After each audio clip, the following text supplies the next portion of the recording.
Bonjour à tous et à toutes. C'est un grand plaisir de vous avoir ici.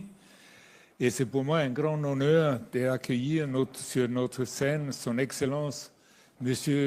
Ousmane Sonko, le Premier ministre de la République du Sénégal. Le Premier ministre Sonko incarne une remarquable combinaison de services publics, de rigueur juridique et un leadership politique que j'appellerais même audacieuse. Diplômé de l'École nationale de l'administration du Sénégal, il est depuis longtemps engagé à mettre en place des institutions qui sont fondées sur la transparence et la responsabilité. En tant que fondateur du parti politique PASTEF et en tant que Premier ministre, il représente aujourd'hui une nouvelle ère de la politique sénégalaise, marquée par un fort accent sur la autonomisation des jeunes et la transformation économique. Dans un contexte mondial en constante évolution, le Sénégal poursuit un ambitieux programme de réforme axé sur la résilience face aux défis environnementaux et sociaux, l'éducation, les compétences et la transformation numérique, ainsi que la création d'emplois, en particulier pour les jeunes qui forment la majorité de la population du Sénégal. Parallèlement, le Sénégal redéfinit ses partenariats internationaux avec une vision fondée sur le respect mutuel, la équité et la coopération régionale, notamment à travers son soutien à la zone de libre-échange continentale africaine. Nous sommes très honorés de votre présence parmi nous aujourd'hui et nous réjouissons d'entendre les perspectives sur les opportunités qui façonnent l'avenir du Sénégal, de la région et au-delà. Je me permets peut-être de poser une première question, Monsieur le Premier ministre. Votre gouvernement, qui est issu d'une alternance démocratique citée comme exemple en Afrique, a lancé la vision Sénégal 2050, adossée à un agenda national de transformation et déclinée sous la forme de stratégie nationale de développement. Pouvez-vous mettre en lumière les composants majeurs de cette nouvelle vision et son impact sur le développement du Sénégal? Merci, M. Lamat. Vous me permettez d'abord de remercier M. le Premier ministre de la République populaire de Chine pour nous avoir associés à cet important rendez-vous et les organisateurs que vous êtes de nous offrir cette tribune pour partager les préoccupations de l'Afrique et du Sénégal en particulier. Vous avez posé une question importante. Le Sénégal a vu l'arrivée d'un nouveau régime depuis quelques mois maintenant, un peu plus d'1 an. Et dans notre arrivée, nous avons travaillé sur l'instruction du président Bassirou Diomaye Diakhar Faye à l'édification d'un nouveau référentiel des politiques publiques. Le cas référentiel qui s'appelle Vision 2050, qui se projette sur les 25 prochaines années, est composé évidemment de la vision globale, d'un master plan décennal qui fixe l'horizon 2034 et d'un plan quinquennal, une stratégie de développement national. La question que vous posez relative à cette stratégie de développement national qui est structurée autour de 4 axes fondamentaux. Le premier axe, c'est la construction d'une économie performante, résiliente, évidemment en travaillant sur la mise en valeur d'un certain nombre de produits structurés autour de filières, d'une vingtaine de filières. Vous comprendrez que notre logique, c'est accroître la production au niveau de ces filières, mais travailler à la transformation dans ces filières également. Avoir la chaîne de valeur complète, ce qui induit une politique d'industrialisation, évidemment. Le second élément tout aussi important, c'est le capital humain. C'est l'un des grands problèmes de l'Afrique et du Sénégal également, même si nous pouvons nous prévaloir de ressources humaines de qualité globalement. Il est évident que nous connaissons des pays qui ont pu se développer en misant sur la ressource humaine, le capital humain, sans avoir beaucoup de ressources naturelles. Mais je ne connais pas de pays qui se soit développé, même en disposant de ressources naturelles extrêmement importantes, sans un capital humain de qualité. Et c'est pourquoi aujourd'hui, l'un de nos objectifs dans un monde qui évolue très rapidement, particulièrement sur les nouvelles technologies, l'un de nos objectifs, c'est de beaucoup travailler sur le capital humain et sur l'équité sociale. Le troisième élément, c'est la réforme territoriale, qui est extrêmement importante et qui va se structurer autour de l'urbanisation, autour de 8 pôles de développement économique. Et enfin, le dernier élément, c'est la gouvernance vertueuse. Évidemment, souvent, les questions de malgouvernance, de corruption, de gestion népotique sont des éléments qui gangrènent pas seulement les pays africains, mais c'est des phénomènes mondiaux.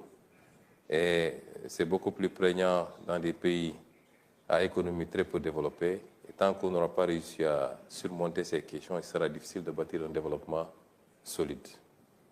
Donc voilà les axes autour desquels nous sommes en train de construire ce nouveau programme. Merci beaucoup. Il y a dans cette vision programmatique pour le développement du Sénégal une stratégie nationale du développement du secteur privé qui fait partie de cette vision du Sénégal 2050. À cet effet, le Sénégal dispose d'avantages comparatifs en Afrique, je dirais en général, mais aussi en Afrique de l'Ouest. Je pense que les avantages comparatifs sont forts, qui permettent d'attirer les investissements directs étrangers vers votre pays. Pour renforcer cet acquis, quelles sont les réformes majeures que vous envisagez de lancer pour rendre encore plus attractif et performant l'environnement des affaires au Sénégal? Oui, je crois, comme vous l'avez dit, le Sénégal a des atouts assez appréciables dans la zone de l'Afrique de l'Ouest d'abord, mais en Afrique de manière générale. C'est la raison pour laquelle peut-être que c'est le pays qui capte le plus d'investissements directs étrangers en Afrique de l'Ouest.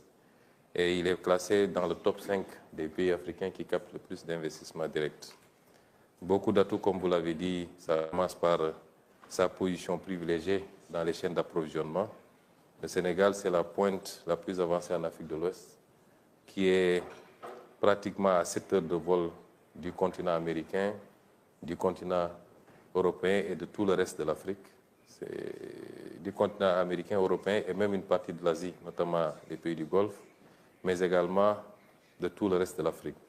C'est un atout appréciable. C'est un pays également qui a une stabilité politique, qui n'a jamais connu de coup d'État, de renversement du pouvoir par des moyens non démocratiques, où le pouvoir s'est transmis de régime en régime de manière démocratique, donc stabilité politique. Un pays qui connaît également la sécurité, dans une zone africaine traversée aujourd'hui par malheureusement des crises d'insécurité. C'est un pays qui a une population relativement jeune, comme tous les pays d'Afrique. Les populations de moins de 35 ans varient entre 65 et 70%. C'est un pays qui est ouvert sur le reste du continent également. C'est autant d'atouts, en plus maintenant de ces atouts physiques. Aujourd'hui, il y a énormément de ressources naturelles qui ont été découvertes au Sénégal. Et ce que je voudrais dire aux investisseurs, c'est investir au Sénégal, c'est pas aller à l'aventure. On a 2 atouts majeurs en plus de ceux que je viens d'évoquer, c'est la prévisibilité et la transparence. Et c'est ce que nous offrons aujourd'hui. Et pour accompagner maintenant tout cela, nous avons déjà un cadre assez stable, mais que nous voulons améliorer. Un paquet de réformes va être lancé, on a commencé d'ailleurs, les réformes fiscales, notamment et douanières, les réformes de l'environnement des affaires avec le Code des investissements, la réforme du Code des investissements qui est en chantier, la réforme foncière, les réformes des différents instruments, Code minier, Code pétrolier également, la modernisation de l'administration par la digitalisation pour rendre les procédures beaucoup plus rapides, un paquet de réformes va accompagner la vision 2050 que nous avons déjà élaborée pour rendre le cadre toujours beaucoup plus attractif. Je voulais dire aux investisseurs que nous les attendons. On a beaucoup d'investisseurs déjà qui manifestent leur appétit, en plus de ceux qui sont déjà au Sénégal. Mais nous les attendons pour venir participer à ce travail, à cette œuvre, qui, au-delà du Sénégal, vise un marché beaucoup plus important. Le Sénégal, ce que nous voulons en faire, c'est un hub de l'Afrique de l'Ouest pour toucher un marché de 400 millions d'habitants de l'Afrique de l'Ouest, la zone CEDEAO particulièrement. Et je pense que nous avons, comme vous l'avez dit, tous les atouts pour pouvoir offrir cela aux investisseurs, aussi bien nationaux que particulièrement les investisseurs étrangers. Oui, je pense que toutes ces réformes-là, c'est ce que vous avez mentionné avant comme la gouvernance vertueuse pour vraiment encore renforcer cette partie-là, qui fait un autre atout, qui est déjà un atout, franchement. C'est déjà, comme se dit, la stabilité. Mais il y a aussi la partie démographique, évidemment, avec la jeunesse qui assure un marché assez grand. Et l'avantage géographique, vous avez mentionné avant que depuis Dakar, vous avez 7 heures pour aller au Moyen-Orient, vous avez 7 heures pour aller en Amérique latine, pour les États-Unis, etc. Vous avez géographiquement aussi un grand avantage de ce côté-là. Mais donc, si vous regardez aujourd'hui avec, vous savez, des grands paquets de réformes en face, quels sont les défis actuels auxquels votre gouvernement est confronté dans la mise en œuvre de l'agenda nationale de transformation? Quels sont les grands défis? Parce que les projets sont énormes, c'est un changement, c'est un truc. Comment vous sentez? D'où viennent les défis pour mettre ça en place? Je rebondirai d'abord sur, vous avez insisté sur la gouvernance vertueuse, elle est très importante et je pense que pour ceux qui ont suivi notre carrière politique et notre combat politique, notre parti, le président Bassirou Diomaye Diakhar Faye, moi-même et tout le staff, le substrat de notre combat politique, c'était justement la bonne gouvernance et la transparence. Aujourd'hui, nous sommes en train de mettre en place des mécanismes. D'abord par rapport à la gestion passée, pour que tous ceux qui ont eu à gérer puissent rendre compte de leur gestion par rapport à la transparence, mais également par rapport à notre propre responsabilité à partir de maintenant, pour que ces phénomènes ne se reproduisent pas au Sénégal, ou alors de manière très marginale. Et la question que vous posez par rapport aux défis, aux obstacles, le premier obstacle, c'est la situation dont nous avons hérité. Évidemment, quand nous sommes arrivés, le président Diomaye Faye a demandé à ce que nous fassions la situation de référence, que nous fassions l'audit des finances publiques et l'audit de toute la gestion de manière générale. Cet exercice a révélé un résultat malheureusement pas très réjouissant, puisque la dette dont nous étions supposés hériter quand nous remplacions le régime tournait autour de 70%, 74%.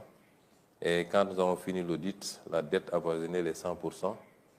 Le déficit également, qui était projeté à 4,5 ou quelque chose pour cent, a dépassé les 10% et arrivé à 14%. C'est un exercice que nous avons volontairement fait. Et quand nous l'avons fait, nous avions la possibilité aussi de ne pas révéler ces chiffres parce que nous en connaissons les conséquences. Dès que vous révélez ces ratios, évidemment, ça peut crisper les partenaires, à commencer par les partenaires multilatéraux, le Fonds monétaire international, mais les partenaires bilatéraux également, et les marchés. Mais nous avons fait le pari de dire la vérité, d'abord à notre peuple. C'est en ligne avec votre politique de transparence. De transparence. Que je pense que c'est la base de la confiance. De la confiance, justement. De regagner la confiance. Justement. Et nous pensons que, évidemment, l'effet que cela doit produire vis-à-vis, en tout cas dans nos relations avec tous les partenaires, ça doit être une confiance renouvelée. Parce que je ne suis pas sûr que si on se livrait à ce même exercice dans beaucoup d'autres pays, on ne découvrirait pas plus que ça. Et si aujourd'hui le Sénégal doit subir les contre-coups de cet exercice de vérité, ça découragerait ultérieurement les autres pays à se livrer au même exercice. Mais bref, ce que je voulais dire, c'est que nous avons hérité de cette situation, qui est une situation difficile, qui nécessite que nous réajustions sans pour autant aller vers l'austérité. Continuer à libérer l'économie, à inciter l'investissement. Et c'est cet exercice difficile qui fait que c'est un défi constant pour nous. Nous sommes en train de discuter pour un nouveau programme avec le Fonds monétaire international. Les partenaires continuent à manifester beaucoup d'appétit et beaucoup d'intérêt pour le Sénégal. Les investissements continuent.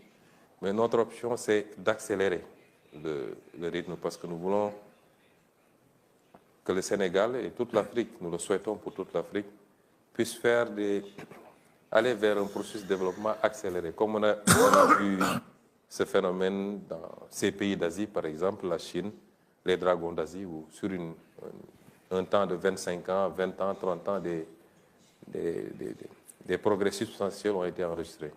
Le second défi maintenant, c'est le défi de l'appropriation par les populations. Vous savez, les changements structurels ne se font pas seulement par les gouvernants.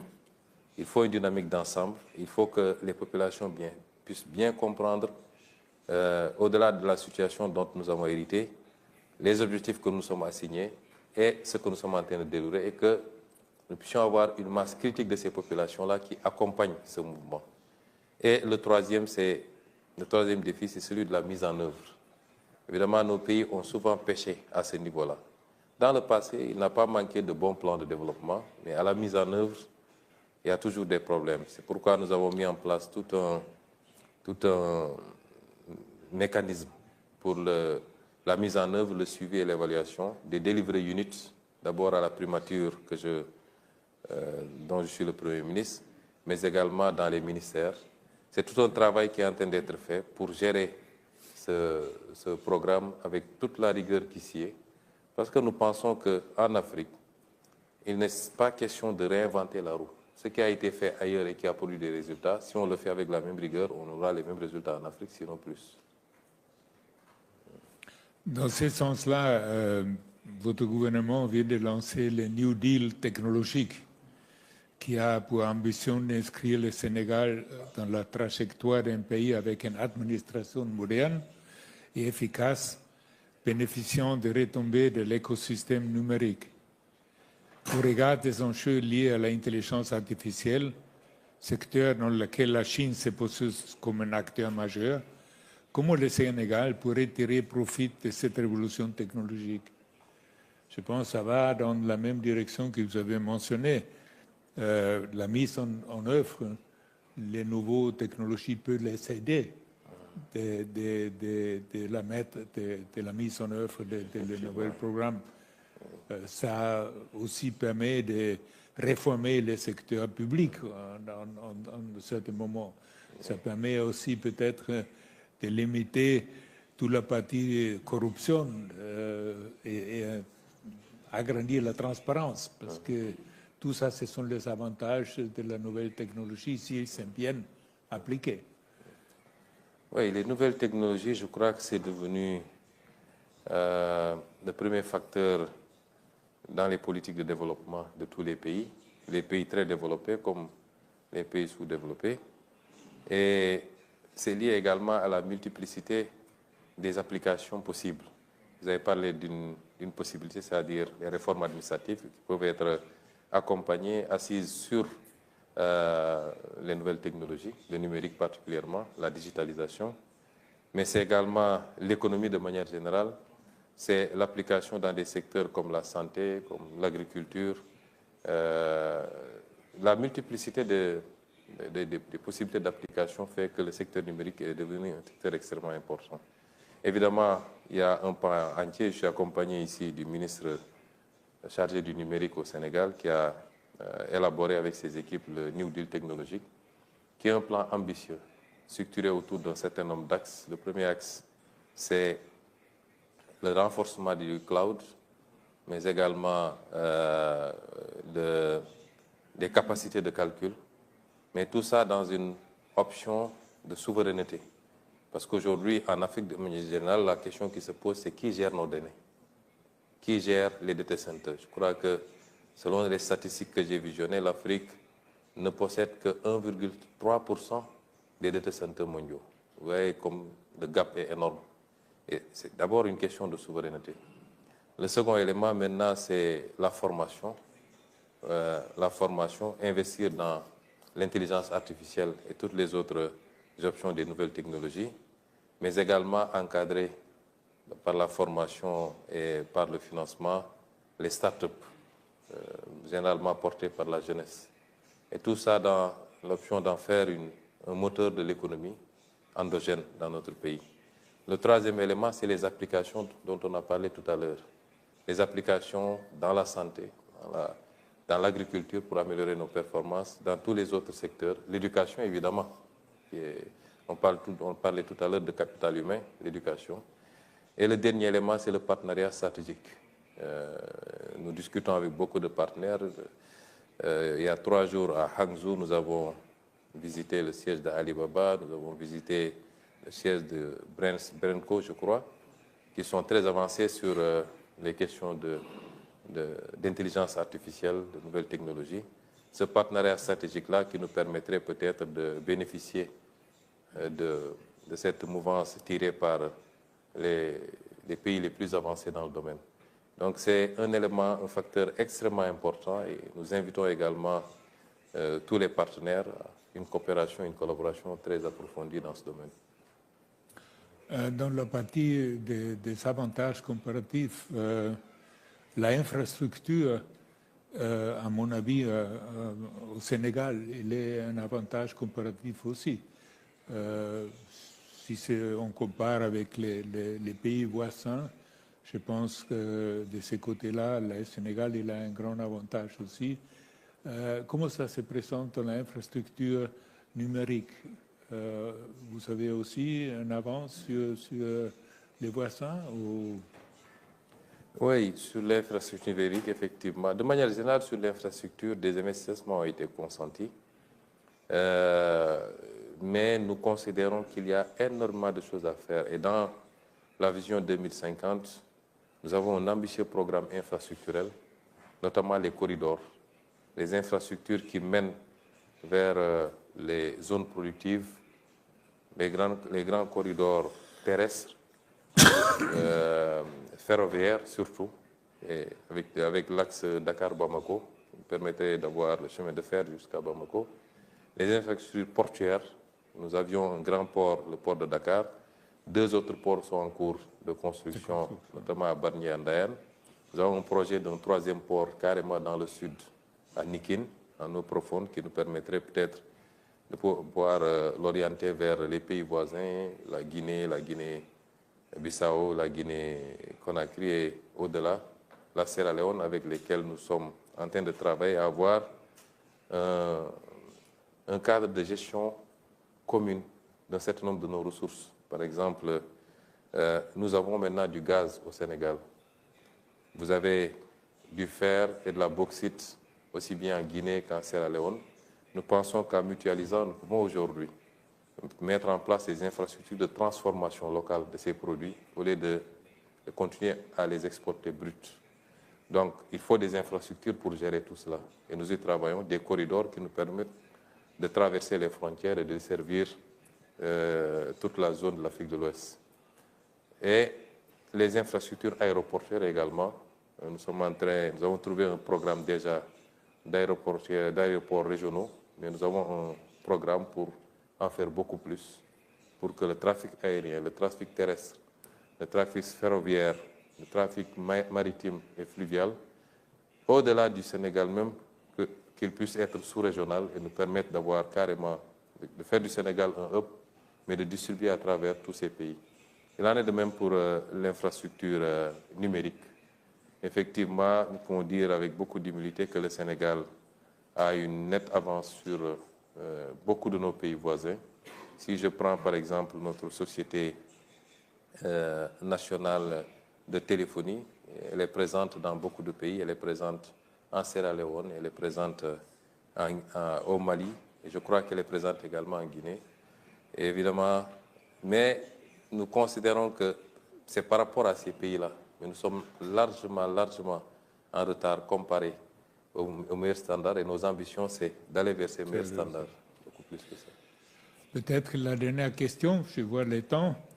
Monsieur le Premier ministre, au regard du contexte géopolitique actuel marqué par l'exacerbation des conflits, y compris malheureusement en Afrique, les dérèglements climatiques, les entorses aux règles de la OMC et du multilatéralisme, une gouvernance mondiale biaisée par un ordre international issu de la Deuxième Guerre mondiale, on est encore là.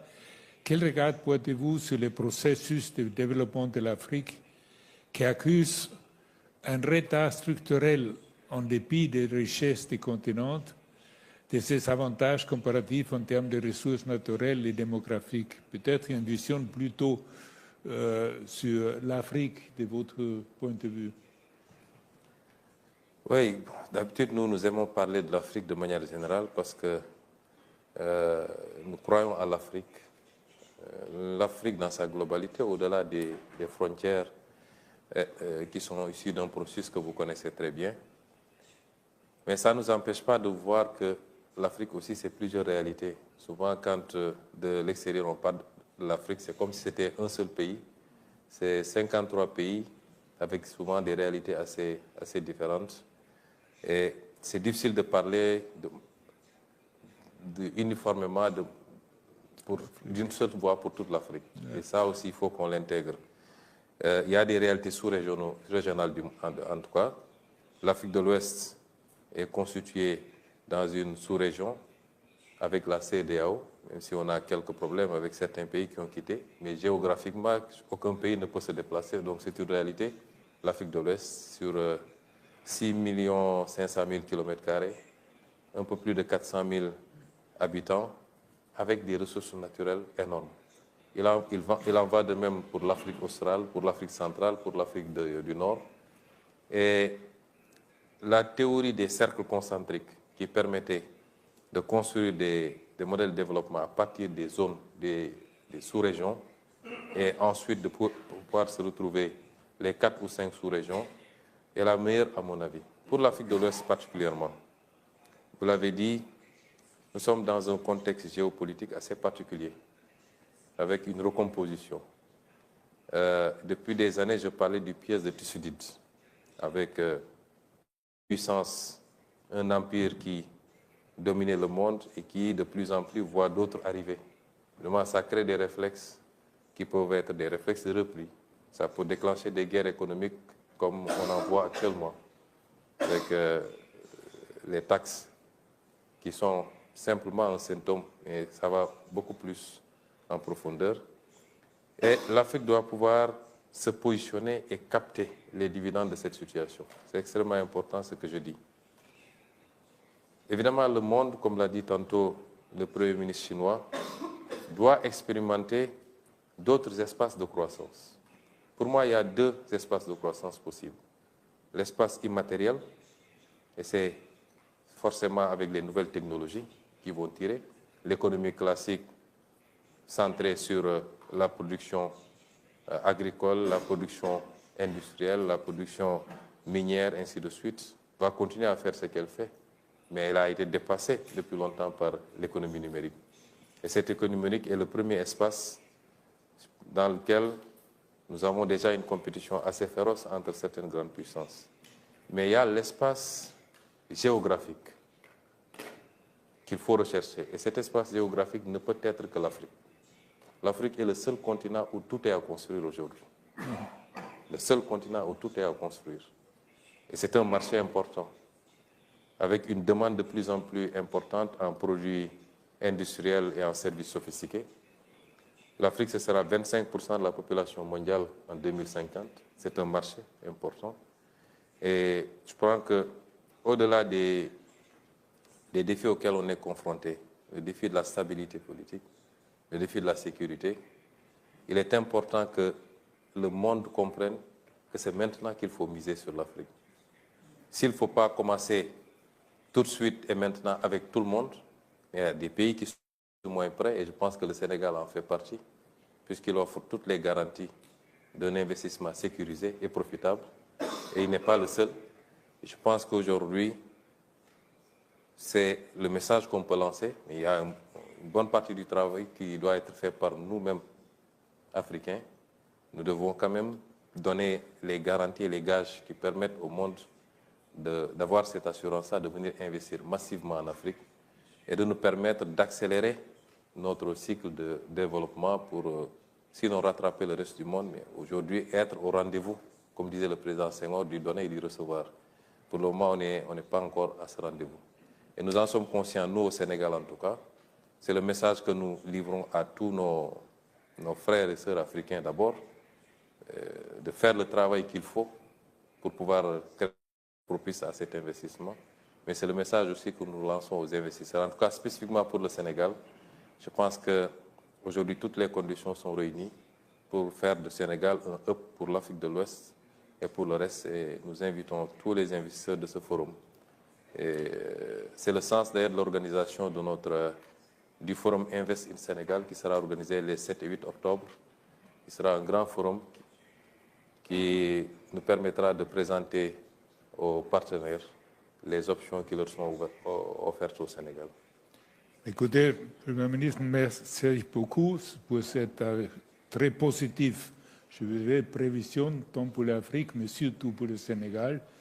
Comme investisseur que j'étais dans ma vie antérieure, je peux vous assurer que nos investissements en Sénégal, c'était toujours très productif et qu'on continue à investir. Et je suis sûr que votre intervention aujourd'hui a aidé beaucoup d'attirer l'attention pour les investissements à votre pays. Merci beaucoup. Merci.